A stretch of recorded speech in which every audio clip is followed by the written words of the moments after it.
Ayer hablábamos de datos económicos y hablábamos de una aceleración en enero, un incremento en la inflación. Pero después cuando lo comentábamos un poco a nivel de lo que en forma doméstica a todos nos suele suceder, decíamos, de alguna manera tenemos como genéticamente incorporado que si salimos de vacaciones, una vez que llega el verano, que terminan las fiestas, cuando volvemos de las vacaciones, enero lamentablemente siempre pasa a ser un mes en el que muchas cosas suben de precio, entre ellas están obviamente las tarifas públicas, y ese incremento o esa aceleración podría decirse que es hasta relativamente esperable. La cuestión es, ¿cómo deben leerse estos últimos datos de inflación? Tan previsibles como lo decíamos al principio, no tan previsibles, pueden marcar una tendencia para el resto del año. Para ello hemos invitado nuevamente al economista Ignacio Munyo para que nos ayude un poco a descifrar o ver de qué manera se pueden leer estos números que se dieron a conocer en las últimas horas. Ignacio, bienvenido, un placer tenerte aquí. Un gusto estar aquí, como siempre. Bueno, un poco lo que decíamos, yo por lo menos en los años que tengo, independientemente del gobierno, el color que tenga, enero lo he visto siempre como un mes bastante duro. No sé si de repente gasto mucho en las vacaciones y me falta, o es que cuando llego encuentro las cosas más caras. Sí, enero hay presiones de todos lados para que los precios suban un poco más. Pasó históricamente, pasó este año. Lo que se observó en el dato puntual que acabamos de conocer es que fue un poquito superior a lo que se esperaba y de hecho fue uno de los más altos en 15 años. Claro. Y la razón de fondo, más allá de la suba de todas las tarifas públicas que observamos a partir del 1 de enero, hubo algo en frutas y verduras que sorprendió un poco, que también contribuyó. Pero más allá del número que le pone un piso, porque ya tenemos más de 2,5% de inflación en un mes. En un mes. Imagínense que faltan 11, ¿no? Claro, claro. O sea, metió una alerta, ¿no?, para el arranque del año. Y el objetivo del Banco Central es 5. Hay que recordar que el centro que le pone a la inflación el Banco Central y el gobierno es 5%. Ya tenemos la mitad en un mes. Claro. O sea, eso hay que tenerlo claro. Y hay otro factor que para mí es muy importante. Es que esta suba se dio por precios que administra el gobierno, muchos de ellos, como las tarifas, en un contexto donde el dólar bajó.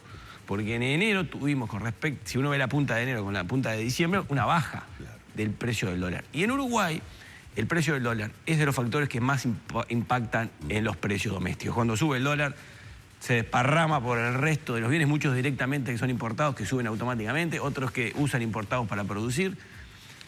Los datos muestran, si uno ve la comparación internacional, que en Uruguay es de los países de América Latina que más te pega el dólar sobre la inflación. Ajá. Entonces, lo que yo digo que hay que tener cuidado, y que es una especie de luz amarilla, es que con el dólar bajando tuvimos esta suba, y si entendemos, y esto es imposible tener certeza, pero si entendemos que puede haber a lo largo del año una tendencia natural a que el dólar se fortalezca a nivel internacional, y por lo tanto suba algo, en el Uruguay también, poco. De hecho, nuestras estimaciones hablan de un dólar no por arriba de 31 a fin de año. O sea, tendríamos una tendencia ascendente, pero muy tenue del dólar. Pero bueno, pero ya solo esa tendencia, si uno la internaliza en nuestros modelos para proyectar la inflación, que tienen el dólar como una variable que la explica, ya nos da una inflación fuera del objetivo del Banco Central, que es el techo, que es 7%. Por lo tanto, se haría difícil de sostener este objetivo, que para mí es muy importante. O sea, el gobierno tiene que hacer un esfuerzo para que la inflación quede contenida por varios factores, por muchos factores. El primero, porque, como todos sabemos, la inflación es un impuesto a los que tienen sueldos fijos y es el que les pega más a las personas de menos recursos. Y segundo, se viene una ronda la más grande de la historia de negociación salarial, ahora, empieza este año. Y la variable más importante que tienen en cuenta los trabajadores, y con mucha razón, es cuánto va a ser la inflación, porque es lo que determina el poder de compra de los salarios. Entonces, es muy importante tener claro, como lo tiene el gobierno, y seguir monitoreando muy de cerca, porque, repito, una historia es cuando el dólar baja con la inflación, como pasó durante todo el año pasado, y una historia muy distinta es aguantar la inflación con un dólar subiendo. Ahora, ¿tiene margen en este panorama que tú presentas, tiene margen el gobierno para contener la inflación? Y si es así, ¿a través de qué factores? Porque el precio del dólar mucho no lo puede controlar. El precio del dólar es una variable que viene en gran parte dada de afuera. Y ya lo vimos lo que fue el lunes con las bolsas en Estados Unidos, que colapsaron y ayer recuperaron ya una gran parte. Entonces, lo que hay que tener claro es que hay una enorme volatilidad en estos días y en el mundo, que hay algo puede pasar, ¿no? Sí. O sea, hace muchos años que estamos diciendo que las tasas en Estados Unidos van a empezar a subir, que va a cambiar la situación financiera, que va a cambiar este mundo de acceso tan fácil y barato al crédito. Hace muchos años, estamos desde el 2013 hablando de esto, todos los años, si recuerda. Se viene postergando, se viene postergando, se viene postergando. Y esto ha generado un estado de ánimo en lo financiero internacional de cautela y de estar la gente con los ojos abiertos, los inversores mirando, bueno, cambio de posición. Y esto fue lo que pasó el lunes. Ante un mensaje favorable del viernes del mercado de trabajo de Estados Unidos, que hizo que se generara más empleo que se pensaba y que subieran más los salarios en Estados Unidos, eso fue leído por los inversores internacionales como una señal de que iba a subir las tasas más fuerte este año que lo que se pensaba en Estados Unidos. Eso automáticamente hizo mover los mercados y con una violencia gigantesca en un día. Sí. Eso fue lo que informábamos ayer de la caída de ayer hablábamos de pérdidas de 4 billones. De esas caídas en Entonces, cadena. tengamos ¿no? en claro que el mundo está así, está como un gato por dar el zarpazo. Sí, sí. En ese contexto a nosotros nos determina mucho, porque si se empiezan a dar señales de subas más fuertes de la tasa de interés en Estados Unidos, se traduce automáticamente en un dólar más fuerte a nivel mundial. Suba el dólar en Uruguay, presiones para la inflación. Por lo tanto, si tenemos una inflación que ya en el primer mes gastamos la mitad del crédito del objetivo, que es 5 y ya gastamos 2,5. Entonces nos implica un desafío gigantesco para lo que resta del año para mantenerlo dentro de esos márgenes. Claro. ¿No? ¿Se pudo haber evitado esto? Bueno, yo creo no que se subían las tarifas. yo creo que la suba de tarifas se podría haber evitado y no hubiera traído esta suba. Pero ahí, bueno, entra el tire y afloje de hasta cuándo estamos dispuestos a dejar de recaudar a través de tarifas para que aumente el déficit fiscal o reducir gastos para que no aumente. Y esa es una discusión sumamente delicada, compleja, donde cualquier variable que se toque va a ser complicado. Lo que hay que entender, y eso es importante, es que no es fácil esta situación. O sea, acá es la sábana corta. Uno se tapa de un lado y se desalen los pies. Entonces y eso el gobierno lo va haciendo y se va moviendo de un lado, un poquito para acá, un poquito para allá, pero a veces la situación internacional condiciona. Y eso hay que estar muy atentos porque la señal que dio el lunes los mercados financieros es que estamos en un periodo ya en un año donde hay que tener cuidado. Claro, pero Ignacio, decías, y no me parece para nada menor el dato, que esta inflación de enero es la más alta, comparando enero con enero en 15 años, ¿no? Y justamente abarca prácticamente periodo de gobierno del Frente, con una política económica que ha sido, podríamos decir que bastante similar de un gobierno a otro. A nadie escapa que la política económica de los gobiernos del Frente han estado bajo la receta, si se puede decir de alguna manera, del contador Astori, hoy ministro de Economía.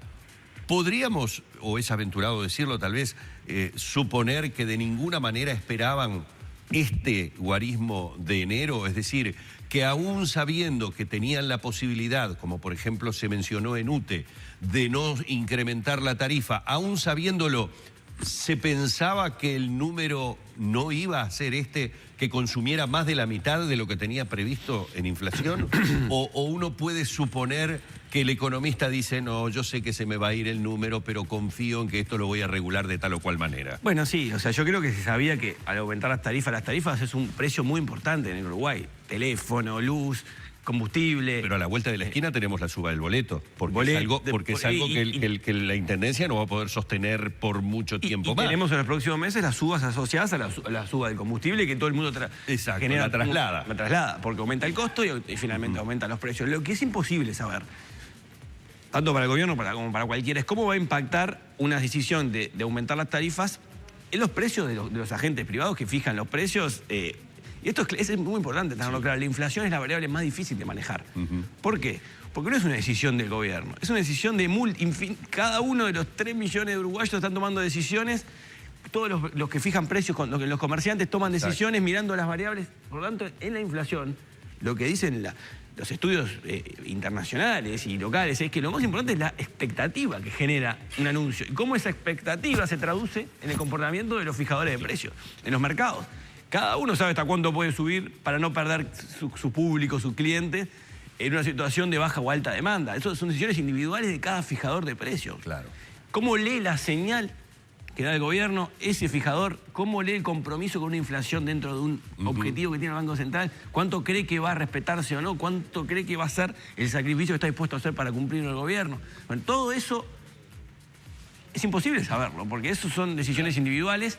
Lo que importa sí es dar señales para que se lean de forma consistente y se tomen decisiones alineadas. ¿Y qué son señales? Bueno, por ejemplo, las pautas que se den en la negociación salarial, que empieza ahora. ¿Qué son señales? Es decir, vamos a respetar como sea el objetivo cuando estamos al borde, ¿no? Está en 6,7 la inflación, el techo es 7, o sea, estamos raspando ya el techo del objetivo del Banco Central. O sea, ¿qué es dar señales para que el sector privado las incorpore en sus acciones? Es decir, vamos a alinear la política monetaria, que es lo que hace el Banco Central, con la política fiscal, para que estén totalmente compaginadas, para lograr que en conjunto, junto con la política salarial que viene con de la negociación, de un pack, o sea, un set de políticas alineadas con una inflación del 5%. Y eso lo leen, a veces no directamente, pero a veces sí a través de los analistas, a través de las proyecciones de inflación que hace el mercado. ¿Qué acciones tendría que hacer el Banco Central para hacer esa alineación que tú mencionabas? El Banco Central tiene un problema grande también, que es que el dólar baja. Y entonces también tenemos a todo el sector exportador y el sector transable de la economía con un tema de competitividad. Por lo tanto, es esto de lo que le gusta decir al presidente del Banco Central, los famosos platitos chinos, ¿no? Que uno empieza a girar uno y se frena, que es la competitividad, y salta la inflación. Entonces uno tiene que estar atento a todos. Y sabemos lo que es hoy el problema que tiene el sector que produce y exporta con el dólar en los niveles actuales. Pero también sabemos que este dólar bajo se acompaña con inflación más baja. Cuando el dólar empiece a subir, que puede ser un alivio para el sector que quiere exportar y tiene costos internos y vende afuera, pero al mismo tiempo, si el dólar empieza a subir, genera presiones a que suban los precios internos. Por lo tanto, lo importante es tener claro que esto no es soplar y hacer botellas. Esto es complejo, son muchos, y la confianza es lo más importante. Exacto, y allí es donde veo de repente una cierta volatilidad. A ver, más allá de cuestiones programadas y cuestiones estudiadas, ¿y a qué me refiero con la volatilidad? Todos sabemos que la incidencia que tienen las decisiones personales y también las colectivas. Y fíjate, estamos frente a una decisión colectiva que tiene que ver con el agro, con el movimiento de autoconvocados por un solo Uruguay, que de alguna manera refleja exigencias de lo que estamos hablando acá, ¿no? Precio del dólar, el tema para el sector productivo del Uruguay.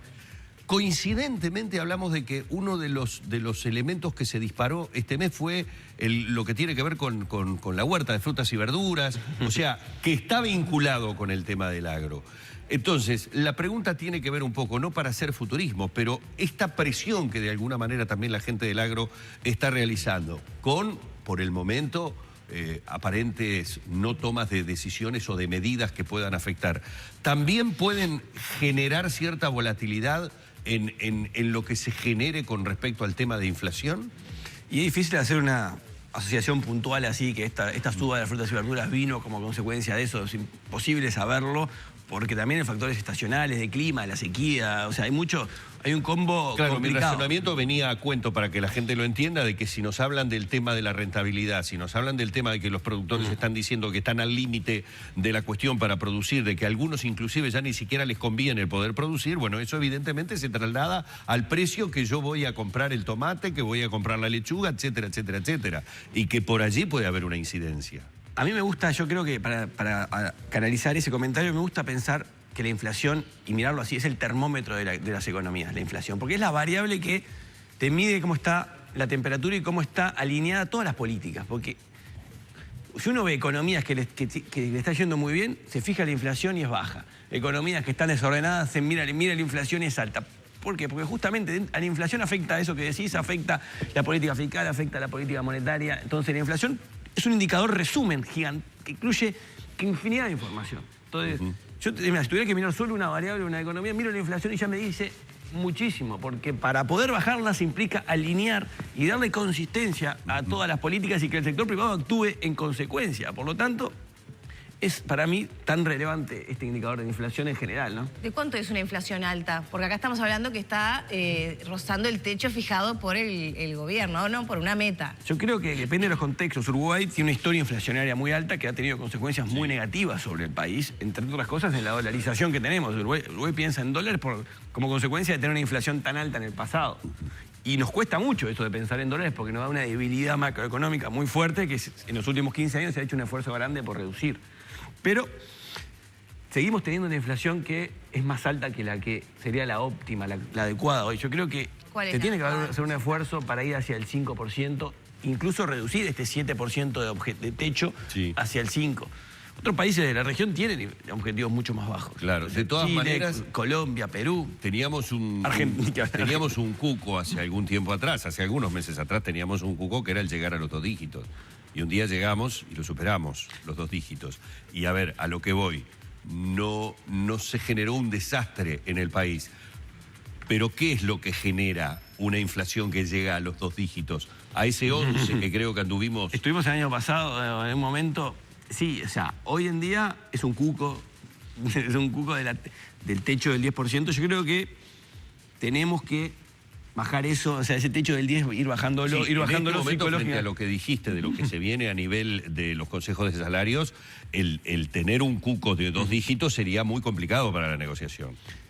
Yo creo que el Uruguay de a poco va incorporando naturalmente el peligro de la inflación y, como tú decías, hace 15 años atrás, hace 20 años atrás, estamos acostumbrados a otras inflaciones. Hoy ya, tener esta inflación ya genera un tema y hay anticuerpos en el sector privado y público para evitar que la inflación se vaya. Y eso es un avance importante.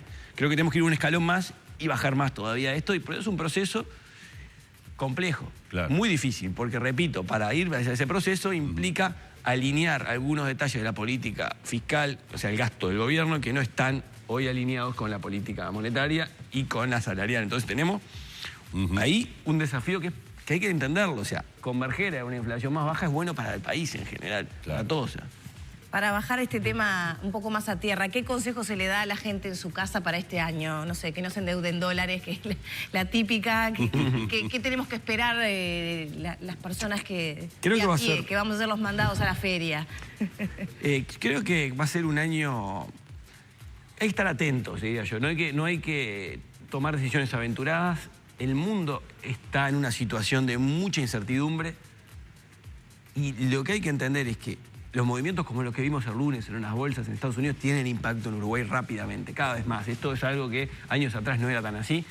Hoy es casi que automático el impacto y afecta en variables de todos los días, como el dólar, como la inflación. Por lo tanto, yo diría que hay que estar muy atentos a lo que pasa con las tasas internacionales. Hay señales a que empiezan a subir y eso genera muchos impactos. Desde cosas globales como que las inversiones que vienen al país miran más con lupa porque ahora tienen otros intereses afuera. El dólar empieza a tener movimientos. Por lo tanto, cautela. Digo, es lo que se viene diciendo hace muchos años. Porque, repito, esto que digo ahora se dice desde el año 2013. El tema es que algún día va a ir llegando. No es para siempre la situación que tuvimos el año pasado de un dólar totalmente planchado. No acá, en todo el mundo. En todo el mundo. Entonces, esa situación de qué pasa con las tasas en Estados Unidos, que es la contracara del dólar, cuándo se empieza a dar vuelta y con qué velocidad, nadie la sabe. Es realmente un dilema a nivel internacional. Todos los foros internacionales, analistas de Estados Unidos, de Europa, no tienen certeza de cómo va. Se habla de cuándo se va a normalizar la situación financiera internacional. Y la verdad que nadie hoy puede asegurar cuándo. Lo que menos, todo el mundo dice después de lo que pasó ayer, ya lo vimos. O sea, tenemos un presidente de la Reserva Federal de Estados Unidos, que es el Banco Central, que está asumiendo estos días. Asume con esa sorpresa. El día que asume, colapsan las bolsas. Es una persona diferente que promueve una desregulación del sistema financiero. Y eso también puede empezar a generar movimientos. Por tanto, cautela. Es lo Ignacio, y como para redondear, suele preguntarse por la región. Yo voy a ser más concreto. Nuestros vecinos, Argentina, Brasil, aunque uno comienza a medida que pasa el tiempo a dudar si dependemos tanto ya de las cosas que suceden en Argentina y Brasil, como siempre tenemos tendencia a preguntar. ¿Cómo está la situación de nuestros dos hermanos Bueno, bastante diferente este año. Brasil tiene la incertidumbre enorme de una elección completamente abierta, incierta, con candidatos que no se sabe quién finalmente van a ser. Eso genera ruido, eso genera movimientos también financieros en Brasil que también nos pegan a nosotros. El segundo semestre va a estar movido por la elección en Brasil. ¿No nos favorece de alguna manera que, por ejemplo, inversores, ven como Uruguay como el lugar más estable para invertir? Sí, lo que pasa es que esos inversores están mirando no solo Uruguay, sino también están mirando a Estados Unidos, también están mirando a Europa. Y ahí empieza a haber oportunidades de inversión que no había. Por lo tanto, no es solo que miro Argentina, Brasil, Uruguay y elijo acá. No, hoy en día el inversor mira al mundo. Claro. Y en el mundo es donde se está fijando, porque también está Chile, que acaba de asumir Piñera y tuvo una suba importante de las expectativas empresariales. Un rebote muy importante. Sí. También está Colombia, que va a tener elecciones. También está Perú, que viene haciendo...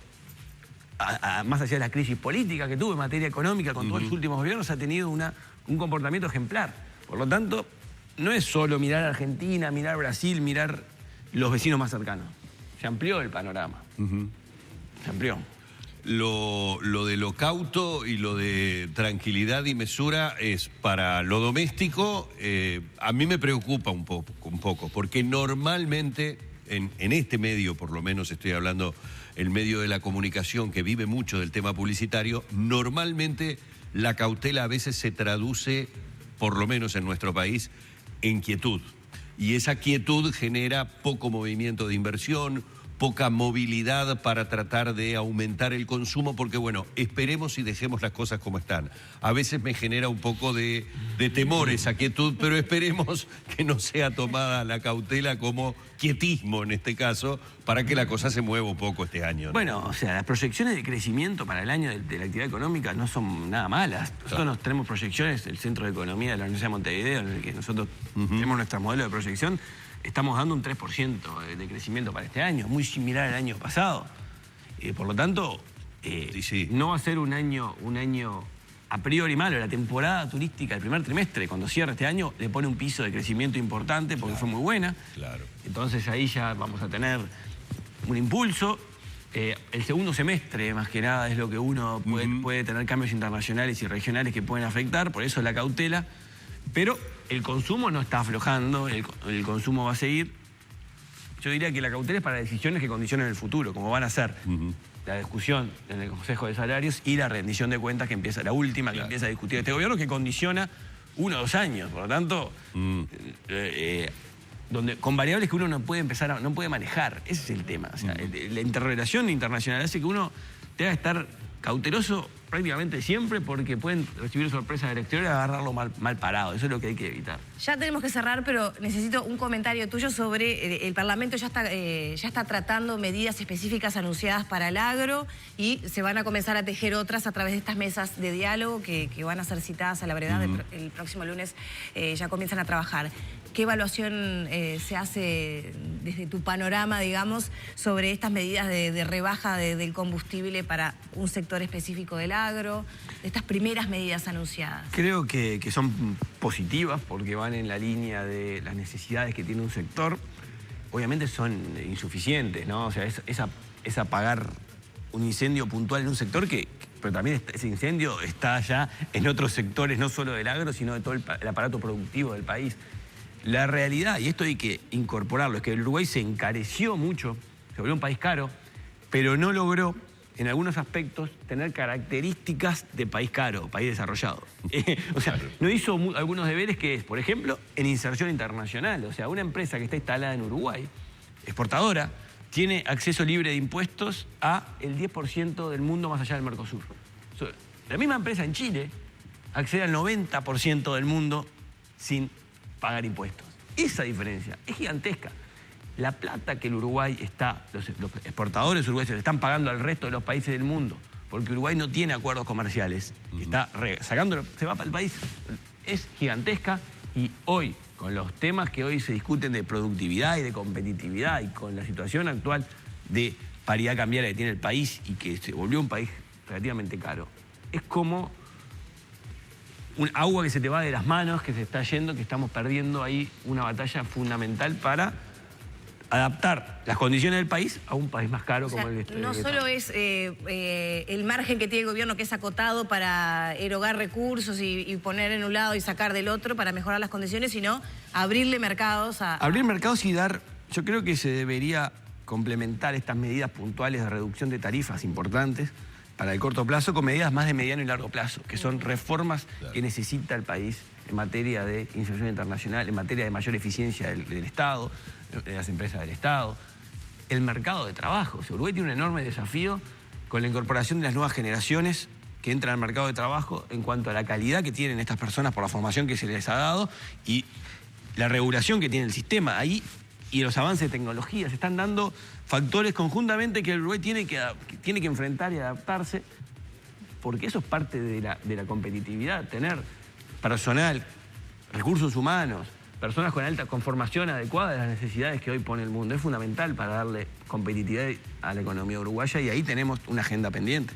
Entonces, hay deberes que hay que hacer que no tienen impacto mañana, pero que dan señales de que el país avanza en una agenda y eso hace más atractivo invertir, pensar en el futuro. Por lo tanto, hay cosas de corto, muy de corto, cortísimo como esto que se está dando, pero que no alcanzan si no se le suma políticas más de mediano y largo plazo. Ignacio, muchísimas gracias, como siempre, por estos minutos aquí en La Mañana de Arriba Gente. Un gusto, como siempre. Como nosotros, el economista Ignacio Muncho.